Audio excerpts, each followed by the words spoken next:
This is Must Know People. I'm John Ryan with you here, and we're actually live at 1730 Tap House here in Carroll because we thought, let's get out of the studio, let's go do something a little bit live somewhere. So Matt Wetrich is here, one of our special guests, one of the first guinea pigs on the show. Well, I'm happy to be one of them. Thanks for having me, John. You know exactly why you're here, right? Well, because I'm not shy about talking. Yeah, is that it? I could literally, if I have to go to the bathroom, I know I could get up and come back and you'll still be talking.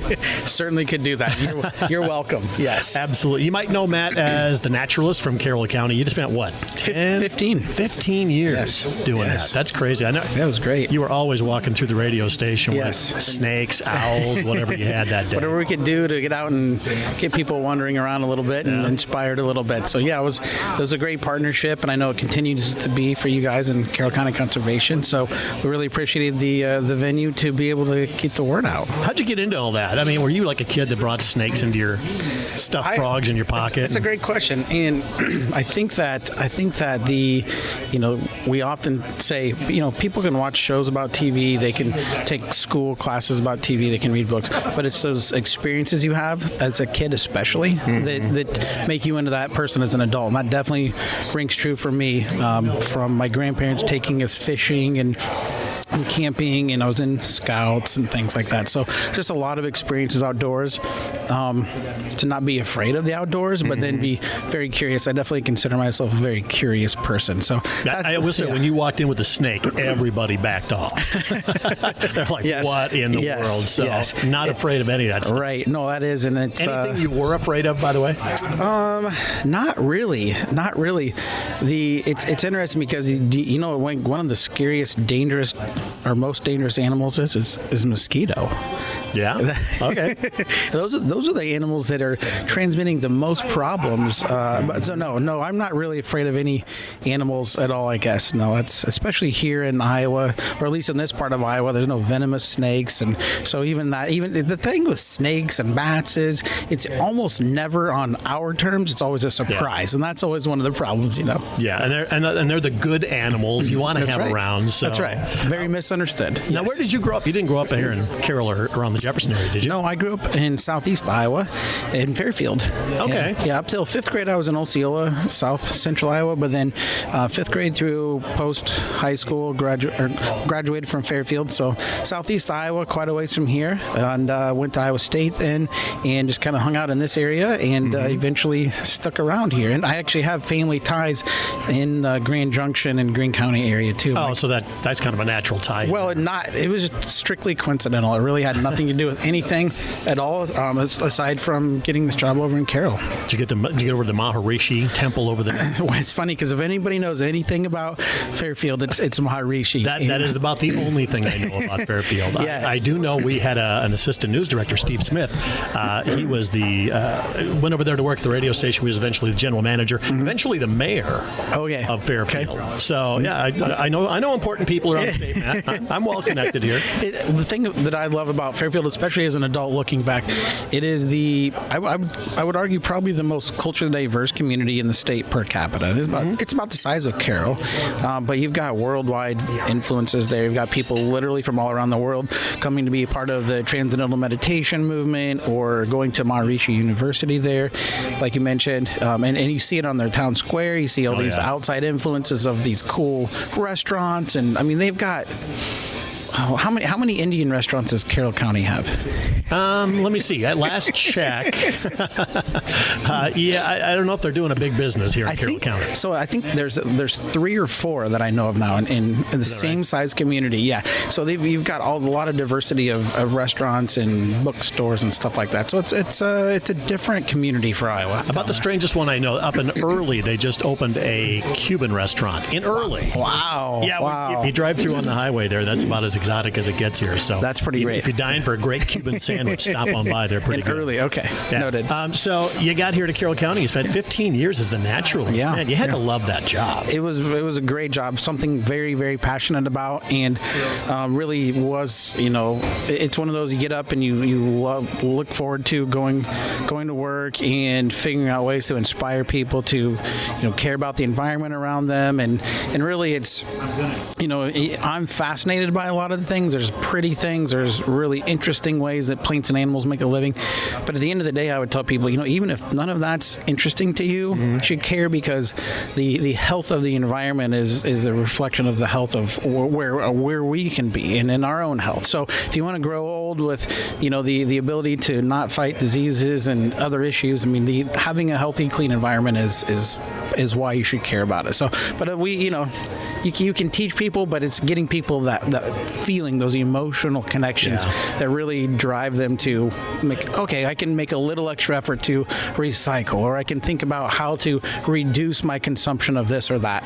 So it's kind of like, how do we minimize it every day that we're kind of being a jerk to the planet, if you will, Now, one thing I always thought was very cool about you, and maybe I don't see it in other naturalists, you really went out of your way to do different things. You had the bird watching thing that you took up to Minneapolis and Minnesota. You got into the Raptors program pretty heavily and all that. So, you really went out of your way to do presentations, to be on the public. Well, appreciate that. That's, In the live raptor thing you're talking about, Carroll County has a really neat resource here with the organization called SOAR, Saving Our Avian Resources, and Kay Newman.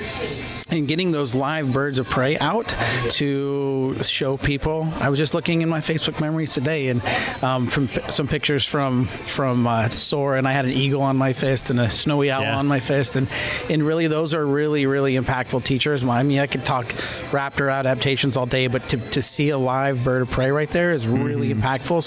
So Kay does a lot of great work here in the county and statewide. She's really well known, and if there's ever how many number of calls that we would get through the years of people having an injured bird or a baby, this or that, and Kay was always there, and so we were great partners, and always loved. I would have done it daily if we could. It was really impactful. So, how would you rate Carroll County as far as what the Naturalist was doing, and like the conservation in this area? How would you rate it? That's a good question. So, just a little bit of bigger picture look. The state of Iowa has about 100 naturalists, less than. This has been a few years since I've known. So, 99 counties. Some counties are small enough that they don't have a naturalist. In some counties, Story County, I think they have 3 or 4 naturalists. So it depends. But I think Carroll's doing a pretty darn good job. The fact that there is a nature center in a county this really small, honestly, is really a nice reflection of the community getting behind. And I know that was largely, if not entirely, privately funded. I don't think the supervisors had to do a lot with that. So that really is a neat reflection of the county supporting the County Conservation Board here. And there's some great staff folks that I worked with over the years, and a lot of great volunteers. That's a lot of volunteer work is the key to a lot of things I've been learning in the last couple of years, especially. But we saw that over here in Carroll, and I think a lot of great things are happening. And now there's 2 naturalists they've got full time. It sounds like so. Wow! I loved learning that for them. That's really great to know that to kind of divide and conquer a little bit more and spread that love. So needed 2 to fill your shoes. I don't. Maybe they realize he wasn't quite doing what we wanted. We need another person in there. I don't know. No, but no, that's good. I'm glad they made that change. And I just learned yesterday that Greene County supervisor just approved for Greene County to get a naturalist now. So we're adding to the naturalist list here in the state, which is cool. Well, you seem to do a lot of things, so maybe you can take on that role too. Yeah, I did. I said people when there was a group of people we were in, and they kind of looked at me funny. I was like, I'm not interested. Don't worry. I'm not switching roles again. But, not your guy. I got what I like when I'm going on here. So what was it about? In 15 years, it'd have been easy to probably just keep on doing what you're doing, right? Yeah, and I definitely found myself falling into that, especially with our summer camps and stuff. We had some stuff going on that worked well, and you kind of find yourself falling into patterns and stuff. And we try to shift things around, even going to do our monthly school programming. It's kind of easy to get into the. I tried to tie stuff in that was, so what was relevant that month of the year, and so like for February school programs, we would do how animals show they love each other, right? Which is a whole different talk if you were doing it with adults, but for school age kids, it was it was all PG, folks. It was all very PG. It was great. It was prairie chickens and how they dance, and we showed a clip of like the birds of paradise and all the elaborate displays that the male birds would do, but also how animals talk a lot with scent and smell. And anyway, we kind of talked about all that stuff. Yeah. So yeah, it would be easy to kind of get into those routines. I try to shake it up just for keep my own brain fresh and things. But Yeah. And the thing about being a naturalist is you're never going to know everything there is. You know, I'm assuming if you're a tax professional, you're probably gonna reach a peak at some point. You're going to know most of your stuff, but with naturalists, there's no way to know all of the things going on out in nature. Plus, we're continuing to learn. I mean, we don't know everything that's going on out there. Scientists are still making discoveries. Heck, they're still discovering new species sometimes. So, and then the interaction of, it's not just how an ecosystem functions, but how do people. You know, we're animals. We're part of all this. How does our influence impact all this too? So that's ever evolving, and you're never going to reach the end of your knowledge base here. So, which is cool and exciting, a little intimidating sometimes. But you know, most naturalists I know, a lot of great friends who, over the years of naturalists, can know a little bit about just about everything. And like you mentioned, I love birding and bird watching and things. Birds are the most accessible animal, I think, you know, no matter what time of year it is, no matter where you go, that it is. If you want to never be bored again, get into bird watching. Now, was that where dinosaurs went? They went to being birds. That, you know, the more can I trust Jurassic Park on that? Yeah, I mean, and I would say that's one of those. The more we discover, the more we study fossils, the more we are sure that birds evolved from dinosaurs. Yes. All right. Yes. So there you go. So it's really cool because, you know, people are like, gosh, blue jays are jerks, aren't they? Like, I don't know. I think it's kind of some cool dinosaur behavior you see there, really. So. Now, you got to the point where I guess you wanted to make a change, right? Yeah, I mean, 15 years in, you're yes. I can totally understand that. I mean, I've been at the radio station for 30 years, and I love what I do, and you loved what you did. Yes. You could have gone on doing that. I chose to keep doing this because it's what I love, and I love doing this. I just love talking to people. Why'd you want to make a change? Well, it was a labor of love, a very passion-filled job, and it was a good lesson for me of work-life balance. And I found myself getting fairly burnt out towards the end, and you know, gosh, here in these. I'm assuming it wasn't the animals that burned you out. No, it was. I think collectively, it kind of was getting to that point, and something was going to have to give there. So it had a lot to do with the fact that. People, you know, constantly reach out to me in any hour of the day about I've got this problem with it. I found this, or questions and stuff. You know, it's just interesting that the difference in perspective. Like, you wouldn't reach out to your doctor at 8:30 at night or whatever, you know, things like that. And I was happy to do it, but it also was like, I got to step away from some of this. I still love it, still very passionate, still do some, you know, naturalist type stuff in my free time or volunteer things I do otherwise. But no, I think that it's a good lesson in trying to keep that work-life balance a little bit better. And it was something, again, that I was very, very, very passionate about. My heart was really, really into it. And so, you know, probably unrealistic expectations of myself, kind of a perfectionist and wanting to change the world so much, and that's just not how it works, you know. And so you get gung-ho out of college and like, oh, you're going to take on the world, you're just going to kick some butt, and then you have a family, and that changes your perspective a little bit. And so there's this weird cycle of how you grow up as a young professional and how all that changes. And gosh, you know, work's important, but it's not.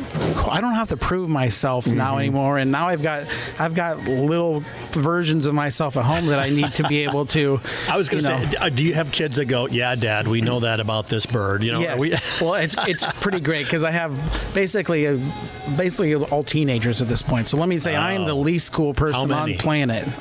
We have a blended family, and we have 6 between the two of us. So we've got a 6th grader, 7th grader, 8th grader, 9th grader, 11th grader, and freshman in college. So 5 girls and a boy. And like I said, I am the least cool person in existence and the least correct person. I get corrected a lot about everything. So, but they do absorb stuff. My goal is to never push them too hard into, like, especially bird watching or nature stuff, but expose them and we have we have a family Snapchat group, and so my daughter had sent a picture like, Dad, what was this bird? It was and my son said, that's a gray blue heron. so he came in and identified it, which is great. So it always like warms my heart Proud a little dad bit. moment. Oh yeah, I'm like, yeah, somebody's campaigning to be my favorite today. So isn't that crazy? How like, yeah, my family does that too. We have a Snapchat. That's how we communicate best. A lot of times, isn't it? It's really because all of our kids are grown and out of the house and things like that. So yeah, it's Snapchat that we really talk to each other. It's funny, and I don't really use Snapchat a ton, but somehow we got started on this, and that's what we do. So I guess we kind of follow the kids' lead on that a little bit. It's there. Well, we'll meet them where they're happy to communicate, because boy, we're not the ones they want to spend the time with a lot right now. So we're happy to communicate in any way we can. Any way you can stay in touch is a good way. Right, so, that's right. So you found your way over to Jefferson. You were from Jefferson. You lived in Jefferson. I've lived in Jefferson the entirety of my time here working. Why is that? Well, at the time, you were a Carroll County naturalist. I know, I was. So that at the time when I took this job, I had lived in Ames and commuted from Ames for a few months, and then my relationship status at the time, my wife worked in Des Moines. And so moving all the way to Carroll was pretty darn far to ask her to drive to Des Moines. Yeah. And so Jefferson was kind of a middle ground, and I'll drive a half hour. There's still ways for her to drive to Des Moines. So it was kind of a happy medium for us there. And I've really enjoyed Jefferson. And once my kids got school age and really got more into the community, and boy, my community involvement is skyrocketed the last 10 or so years, really. So, well, I was going to ask you about that, because I mean, once you're not just involved a little with things, you dive in, correct, and you jump in with both feet and both arms and everything. So, what was the job you went to in Jefferson? Yep. So we are a Mainstreet community, and we can talk more about that in a second. So, our Mainstreet community and our Chamber of Commerce combined about 3 years ago, and so I'm the director of that organization now. And when I first started there a couple years ago, I was their other staff person that we have is called our events and tourism coordinator. So that's what I was originally hired for, and then just a couple months after that became the executive director. And it's been great, and my people-y skills are really come into play there. And but I've also been on city council for about 6 years as well. So the community involvement part of it has been going on for quite a while, and a lot of volunteering here and there. And it's just, it's a small enough community that we're half the size of Carroll, but really Carroll's also obviously a very small community, all things considered. But these size communities, it's really great to be in, and you can really make a big splash as far as when you put your time in, you're really making a difference. Yeah. And the other side of that is, it's easy for people to sit back and complain about things, but stepping in and being a part of the change is where I decided I wanted to be, versus a sit back and complain about things guy. Yeah, I want to take a minute to say thanks to 1730 Tap House for hosting us here as we're sitting here chatting with Matt Wetrich. Again, you're with Mainstreet Jefferson, executive director of that.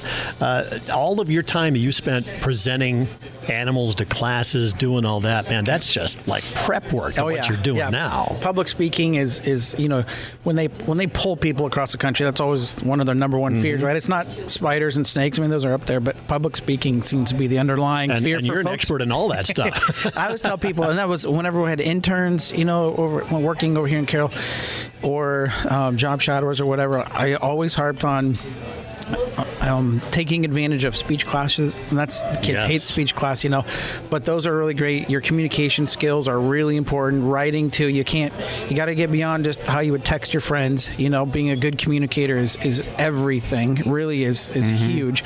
I tell everybody that comes through the station job shadows, like, if you want to get into this kind of business or anything in communications or public relations, get into those speech classes, do the plays, get out in front of a crowd, and just be out in front and be comfortable with that. That's a great tip too. Being in theater, that would really get you out of your box for sure. It really is. I was the ghost of Christmas Present in my high school, my one and only high school play. Did you have to sing? No, thankfully they would have paid me not to. But I got to wear makeup, and as we meet the crowd afterwards, and a little kid came by me and he was scared of me, and I thought that was kind of cool. In my ghost of Christmas Present makeup. That's awesome. That's awesome. No, you're just right. Just to finish that up, the ability to communicate is really huge, and being I think part of that too, being empathetic is really a great thing to develop as well. And I don't know how you build that in folks, but gosh, that starts at a young age, I suppose. But being an empathetic communicator really is a really powerful thing.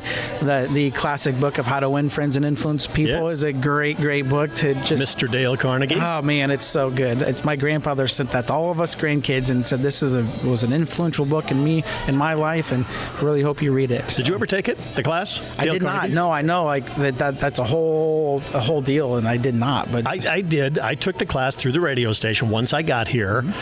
We're talking way back in the mid 1990s or something like that. Great class. If anybody gets a chance, if it's still around, I don't even know if it's still around, but that is a great one to take. Yeah. They did teach me one little odd trick, how to memorize things. So if you did like from 1 to 20, you visualize 1 run, 2 zoo, 3 tree. I remember all of these things. So you picture that image in a mental thing. And you can recall lots of things. And so it's a fascinating class to take. But that's great. So you took your talents over to Jefferson, and you guys are kind of crushing it. Well, you've gotten a lot of things going over there, don't you? Including the newest award. Well, we are, yes. So part of that is this balance of, not trying to sound braggadocious, but telling your story. And so let me talk about Mainstreet for a second, then we can talk about some of those accolades you're talking about. The Mainstreet program is a nationwide thing. There's about 1,200 Mainstreet communities in the country, and in Iowa there's about 50. And so you go through this very rigorous application process to become a Mainstreet community. And then you work under the Mainstreet Iowa office, which is through the IEDA, Iowa Economic Development Authority, which is, works right under the governor. And so they're state staff, and then, locally your community you have your own nonprofit, which is your Mainstreet organization. And so our name currently is Jefferson Matters. We used to be Jefferson Matters Mainstreet and Chamber Community, but obviously that was right after we combined, but now we're Jefferson Matters. And so we work under this framework of the Mainstreet organization. Mm-hmm. And it's... Can I interrupt for a second? What is the difference between Mainstreet organizations and like a Chamber of Commerce? Yes. So the Mainstreet program is rooted in historic preservation. So community and economic development through historic preservation. Gotcha. And it's through the National Historic Trust is kind of where it was born. And so, for example, Jefferson is one of, I think, only 4 communities in the state of Iowa that has all 4 sides of its historic downtown still intact. So that's kind of fun. And that's interesting. Yeah. I would have thought there would have been a ton of them. Yeah. And so, buildings get dilapidated. Most of these buildings are 100 years old or more. And so one of the big things about being a Mainstreet organization, a Mainstreet community, is that you are partners with the city. And the city of Jefferson has been a great partner, very progressive, and investing a lot of TIF dollars and things that go into the downtown, and doing a lot of facade renovations. And without the city's involvement, there's definitely some of those buildings would have toppled. There's no doubt about it. Mm-hmm. So bringing those back to life so a business can come be in them. A lot of them have second story living options, and that's a big thing right now is upper story living, and there's been some new apartment projects downtown. So that's kind of the root of it, and there's a whole framework, and you go through an accreditation up every couple of years. There's really a good structure that's the backbone of it, okay. And a lot of the stuff that's happened in downtown Jefferson is certainly we're in year 12 of being a Mainstreet community, and it's been a big part of I would say the successes that people see. Sure. So we work, we're doing tourism stuff. We're doing community events, which I love also, but also economic development stuff with trying to welcome businesses and help businesses get promoted and beautifying the downtown. And there is a geographic area that is our Mainstreet district. So that's part of your application process. You delineate the area, and it's not just a square; it's a little beyond that. But we could talk a long time about Mainstreet program itself, but that's a good kind of nutshell of what it is. But yeah, so get back to some of the awards and some of the accolades. We're kind of in award season right now, and a couple weeks. It's like Oscar season. It is that. And so a couple weeks ago, so Travel Iowa, which is also through the IEDA, had their tourism conference, and part of that is they do an awards luncheon, and we had nominated we nominated ourselves for 2 different awards. One was the Centennial, which we'll come back to in a second, for outstanding dining business, and the other one was just for community as a whole. And so we won both of those, and it's the tagline is, or the title is Outstanding Community, which is one of the bigger ones, and they delineate between community sizes. So basically over 10,000, you're in the kind of metro area. Yeah. And if you're in there's a couple caveats. If you're in a community or in a county where it's really big county, but basically most of Iowa is under that 10,000. And this isn't just for Main Street communities. This is for anything. So, or for everyone. So winning those two is really big. The community-wide, basically, outstanding tourism community for 2024 is a huge thing that we'll probably tout for a while. We should anyway. And the outstanding dining business for the Centennial is down on the square, and that's a whole story on itself. The Register and KCCI and a dozen or more different websites and news outlets and things have come to do stories about the Centennial, and that's on the northwest corner of downtown. It used to be Angie's Tea Garden, if people have been over there to remember that, and there was a huge water line break that ruined the whole entire building. And so that left a big cavity in downtown Jefferson. Yep. That's a really neat little unique restaurant that people would come from out of town. They come eat. They usually shop around and do other stuff. So a group of ladies that would love to go there. They kind of decided, this is a big cavity in our downtown, and we really should do something. Like, who's going to do something about that? That's the thing in town. It's like, well, somebody should do something. They about did, that. And so they kind of just looked at each other and said, "Well, why not us?" And they have an LLC. Why not us? Very cool. Why not us? And so it's a group of over 70 women contributed $5,000 to going into fixing this building up, and now it's this amazing restaurant that they found this local young woman who's the chef and owner that rents the space from them. They're getting ready to have apartments upstairs. The before and after, we could do an hour just about why not us. And so when Lisa Bluter said why not us last year? Yeah, last year in the Final Four, I think. Nicely done. Way to slip in the Hawkeyes. It was, right? It was, yeah. And then Ray Gun made a Why Not Us shirt. So a lot of those ladies went and bought a Why Not Us shirt from Ray Gun, even the Cyclone fans. Anyway, it's a great story, but the food is fantastic too, and that really is what's keeping it going. So we're excited for Sarah Ostrander as the chef and owner. We're really excited for her to have that, and she'll see a big uptick in traffic, I think, with these new acknowledgments. Yeah, sure. I hope so. There's a couple things I wanted to talk about too, because Carroll just had Ragbri roll through. Of course, 50th anniversary of it. You guys had Ragbri come through a couple years ago. We did. So, and we had Ragbri last year also. After you, they were a pass through for us. That's right. So you got them well rested and all partied up over here, and then sent them our direction. But yeah, no, it was awesome. Do you think that things like that are a huge boon for a town, or is it just kind of a burden? Because there was a lot of people that were on both sides of that fence. Yeah, there always has been. We had it in 2018, and my wife and I were the overall chairs. The chairs. Yep, the chairs. And so that was essentially our life from February when that ball dropped through, the event. And it's July, right? Yeah, July. And yeah, so we know all about the work that goes into it. But and so then this year as a pass-through town, definitely a fraction of the work. But I mean, I don't know. I unquestionably will say it's a positive, and I understand the concerns that people have, but I think there is a lot of work. There's an extra burden on different infrastructure parts for the community.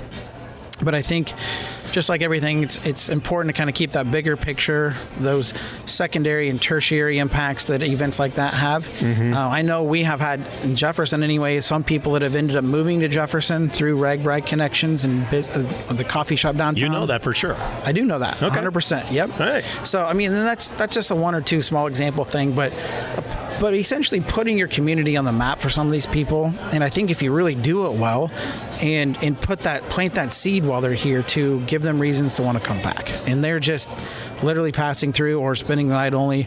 But man, make that impact while you've got the biggest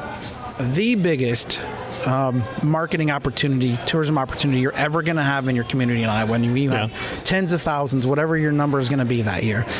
There's no better way to market your community. So how are you going to utilize that? And I know I've heard all the all the remarks on all sides, so I'm very well aware what you're referring to. And there's very strong feelings on sides of not wanting to do it. Understood. Right, absolutely.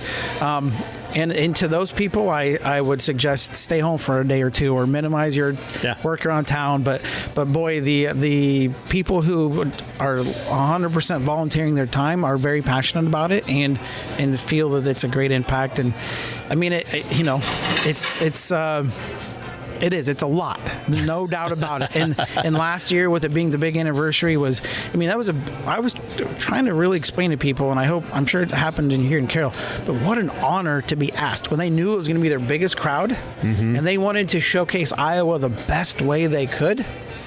And that you got to be part of that because they were happy with what you've done in the past and knew that it would be a good experience for the riders. I mean, that's awesome. Yeah, that's they took a little bit out of the way because the original 50th, I think, included Storm Lake, and I don't know if they went through Storm Lake. I don't remember that the route even. It was halfway close to the original. Yeah. They tried to do as close as they could. There was a lot of detail going into like how many miles it ended up being and all that. So they really were thinking through all of that stuff. So I'm actually headed back there this weekend because it's their meeting for all the new people that are going to be hosting this year, and so they asked me to come back to talk about the pass-through towns. And that's shocking. Well, I'm noticing a trend here.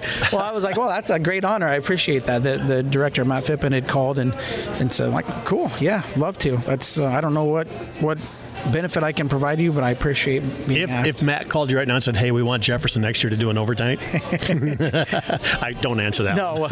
Well, the thing is, when they came for their follow-up visit, they said, we'll see you soon. Like, next time it's through the middle of the state, we'll probably see you soon. It's a pretty easy route. I mean, that's the natural connections going on. And I think that, we have that classic small town square in Jefferson, which really lends itself nicely to putting that. I mean, and you guys make it work here without that really well too, with the space you have, but that small town square vibe where you can just basically, that's your central hub, and it is, And in 2018 we convinced local law enforcement and local officials to let us have the open concept versus having a little beer jail, we'd called it, that we'd had at our Bell Tower Festival.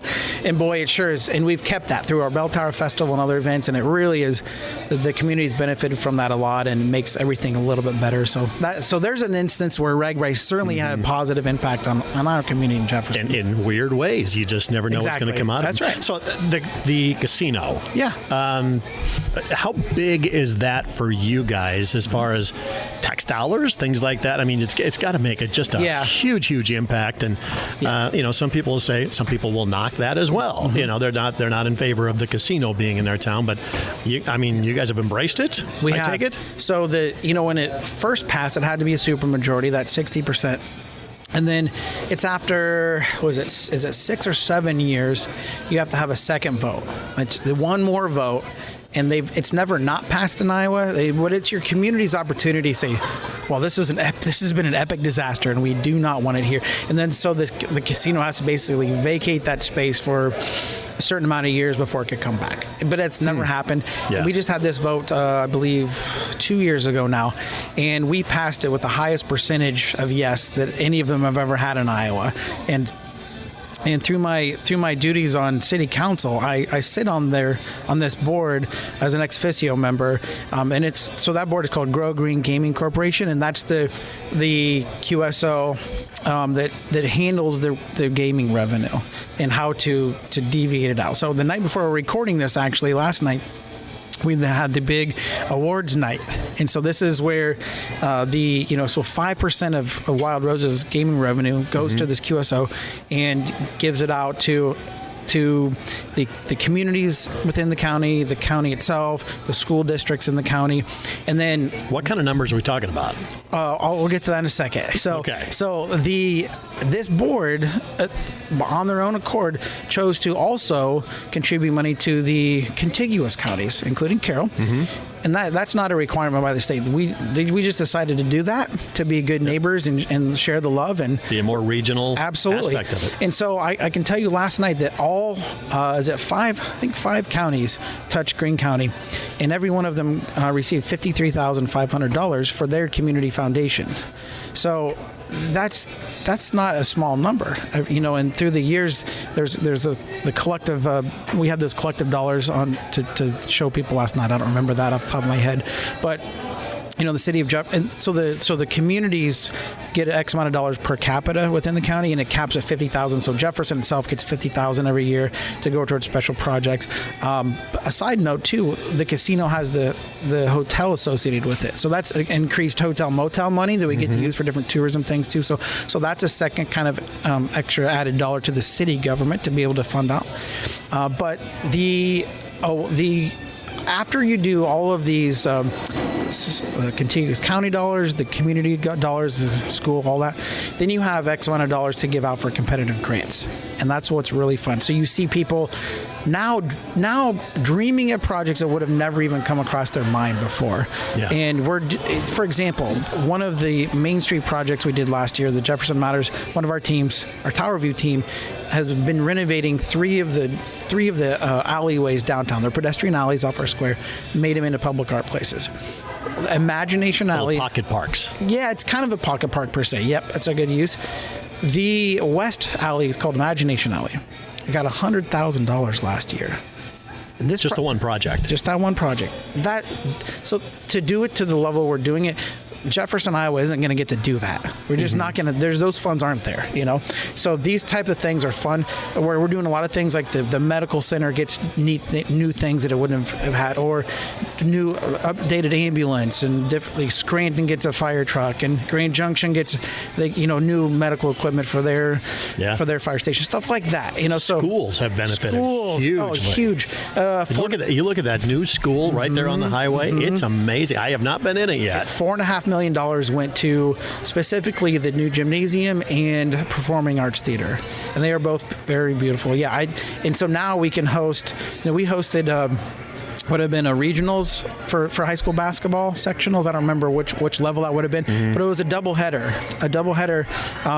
here this. Yep, Blankman was over there. Yeah, this winter. Yeah, because that's right. Because Kemper was one of the teams. That's correct. And the gym packed. I've never seen so many cars at the school as there was that night. So, there's an economic impact right there. Yeah. It's kind of a tertiary effect for this actually happening. And it's the third time for that school bond to go through, and Grow Green's partnership to contribute that $4.5 million made it a lot easier, because one of the pushbacks earlier was, well, we don't need a new gym. I don't want my tax dollars to go to a new gym. And so, hey, we'll cover the gym. Your money is not going to that. Yep. And so it's that's a heck of an argument right there. It really is. It is a neat, and it's just one of those things that from the outside, when people are looking to move, like got a new school, and I think Carroll and Jefferson both, this whole region, these are great places. It's tough to attract young singles, because it's hard to meet young singles, in places like this. But damn, it is a heck of a place to raise a family, a great place to retire. And I think those are, especially looking at what we think about for city council and whatnot, those are the demographics that really gear our communities towards. And a lot of the Grow Green gaming money has gone to a lot of those things. The pickleball court committee was the big winner last night. Now you're talking. If you can build pickleball courts, you're okay. We were going to. I was going to ask you, there's no conflict between you being the Main Street director and you being on city council? Yes, so it's not a city position, right? And if there's, anytime anything comes up where there's a council vote on, if there's funding associated with it or approving something, then I will abstain from that. Now, some communities, their chamber director or their Main Street director is a city employee. And I'm on the record well before ever being employed by our Main Street folks. I think that's a really good call. Like, you want to attract better candidates, keep them for longer, give them those city benefits. And if that were ever to happen, I would be glad to step down from city council duties. But in a small community, there's so many different hats, so many people wear, and it ends up being the people that are involved are really involved, which is obviously myself. But you're right. There's some of that for some people. Like, we try to be as transparent as possible, and it's easy to just simply abstain on some things. Yeah. What's coming up next for Jefferson? Is there anything big that you can talk about that you got going on there? Good question. Well, I guess to a follow-up follow-up to award season. The Mainstreet Iowa Development Awards are coming up in Des Moines here on the 19th of April. And I can tell you we'll be on stage a couple times for a couple of awards. I know that, which is really cool. And so we'll add to the trophy case. But one of the things that we want to continue to do better is to do our storytelling. And there's a lot of neat things that when people actually come to Jefferson and they're like, I'm really kind of surprised by this. This is a beautiful, welcoming downtown and all the things to do, and I'm really surprised. So you just got to get them downtown. Exactly, just got to get them to the community, and it's not even just downtown because that's our bread and butter. But getting in that's exactly it. So we are hoping to add another staff person here. That's in the works. I think it's okay to say that now, and be our essentially communications director, our storyteller position. And so that's really getting where you're branding yourself and you're nailing all the social media stuff and really putting yourself on the map and having a consistent feel on your social media, on your website, so they're all really alive. And being that more than just Jefferson County wide, especially, but which will be just regionally beneficial as well. Plus, you need somebody to come in that really knows that kind of stuff. Because if you don't know Snapchat, TikTok, any of that stuff, it is hard. Folks that didn't grow up with it don't understand it. It's near impossible to put out something that's going to attract any attention. Yeah, and be consistent with it and have it look professional, and it's not just somebody sitting on their couch that's volunteering at night. And we do have that, which is great, and then we do have a lot of amazing volunteers, but somebody who's a little more professionally educated on it and can be very consistent, and that's their dedicated job to do that. AKA younger. Exactly. That's right. That's ideally probably the candidate is going to be younger than myself and will be really good at that stuff. So I'm hoping to see ourselves grow a little bit as far as that, and just and I asked the Mainstreet Iowa coordinator, the head of Mainstreet Iowa. I asked him recently. I said, I'm kind of looking at wanting to grow us a little bit more, and even maybe add a staff person and do this more storytelling, because Main Street is very big on telling your story.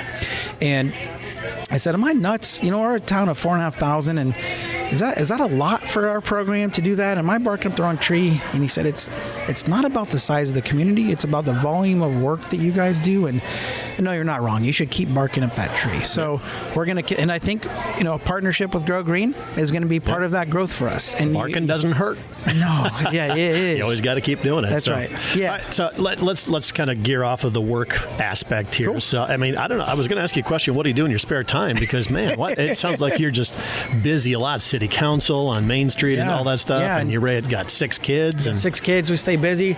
We're another volunteer thing we do is called Boost, and it's we're in year 7 of this thing called Boost, and it stands for bringing optimism and opportunity to students and teachers. So this is essentially a nonprofit group of volunteers that kind of like a PTO type of thing, where it's supporting teachers, supporting educators, raising funds for teachers to be able to do extra stuff.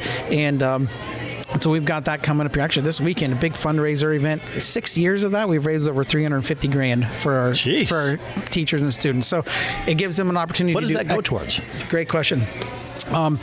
There's a couple of small things we do, at least dollar-wise small. At the beginning of the year, they get a card with some money. Every teacher gets it. They can use it however they want.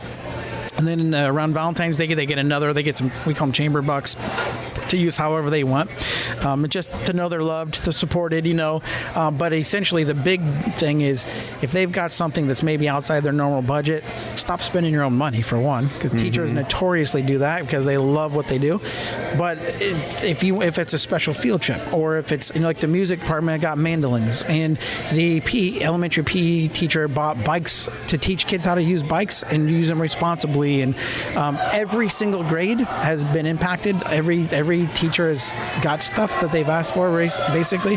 So it goes towards just raising the bar for teachers to be able to provide things they normally wouldn't be able to. But the big Boost Bash we have, where there's 250 people there, part of that is really showing a lot of love to the teachers, and that's one of my favorite parts of it. Cool. It's not just the money; it's feeling supported. So my mom and dad are both teachers, so I love that. Anything you can do for teachers is great. 100%. I mean, sit in a classroom for a half hour, and you'll leave there just astounded by the amount of, that was one of my favorite things is coming into classrooms and being a naturalist over here. And Carroll's got some fantastic teachers at both school districts, and is there a more important job out there, really? Yeah. So supporting them in any way we can. But that's one of the things I do. But I love just we moved here this last fall, so any of my free time really should go towards doing stuff with the house. We live right across the street from where the tennis courts and soon to be pickleball courts are. So we're going to really be getting into pickleball. So, yeah, you better get the pickleball rackets out. That's right. We need to get some of those. Last thing before we head out here, because we got to get going. But I had to ask you about this one coming up, and I've been hearing about this the last couple of months. Cicadas. I knew you were the guy to ask because I don't know how much you follow up on your naturalist stuff right now, but they're saying it's like a massive year for cicadas. Maybe not in Iowa, our area, but around like Missouri and some of that area. They're talking about trillions. Because is this where it's like two different hatches coming out, right? I haven't read a ton about it, but I did see that this is coming. That's this summer they're expecting that, right? Like in June. Yeah. So it's like it's coming up fast. Well, I remember one of the last times this happened. It's like it turned out to be great fishing bait too. They would just like come land on you like, oh, I'll bait my hook, and no, it is. There's a meme where it's like, cicadas. If cicadas can wake up and just start screaming in the morning, I think I should be able to also. Just screaming at the world. But, I heard a wives' tale too that once you hear a cicada, it's 4 weeks to the nearest frost or 6 weeks to the nearest frost. I don't know about that one, but it's kind of like the woolly bear caterpillars and the different color of the bands and all that, and the prediction of the science doesn't really back that up. So some of those wives' tales are fun.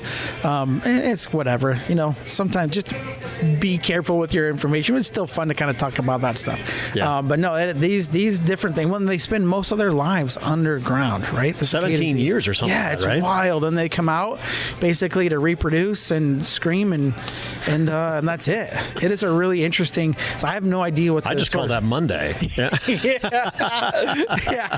I don't know what the evolutionary purpose is for that, like such long period underground. But the great thing is that there is a reason for everything, even if we don't fully understand it. It's fun to learn about that stuff. So it's one of those weird abnormalities that I just had to bring up to you. It is a really fun one. But that's what's great about it is like, as a very curious person, there's like, it's always, I still see stuff. My brother has lived around the world as a master scuba diver. So anytime I see neat underwater stuff, I'm always sharing with him, and he's teaching me stuff. And, one of the things, he went on a Christmas bird count with me one December down at Springbrook State Park. And when he was back from, I think, living on Australia at the moment, and we're talking about saw-whet owls, which are about the size of imagine a camouflage pop can hiding in cedar trees. This is how hard they are to find, okay? And I said, man, they're so hard. And I was explaining that, and he's like, and not even being sarcastic, he's like, yeah, that's kind of how seahorses are. They're hard. All right. They're small and hard to find. But they're reliable once you know where they are. So the nature is great. It's fantastic. I tell you what, we've been talking for a while now. I had a whole sheet of questions. I didn't ask a single one of them. I don't think. Did you get through 2 or 3 of those? Hardly any of them, I don't think. But I'm happy to come back anytime, John. Absolutely, anytime, Matt. It was great catching up with you. I appreciate it, and thanks for coming on. My pleasure. Thank you for inviting me. See, it's Must Know People. It's Matt Wetrich.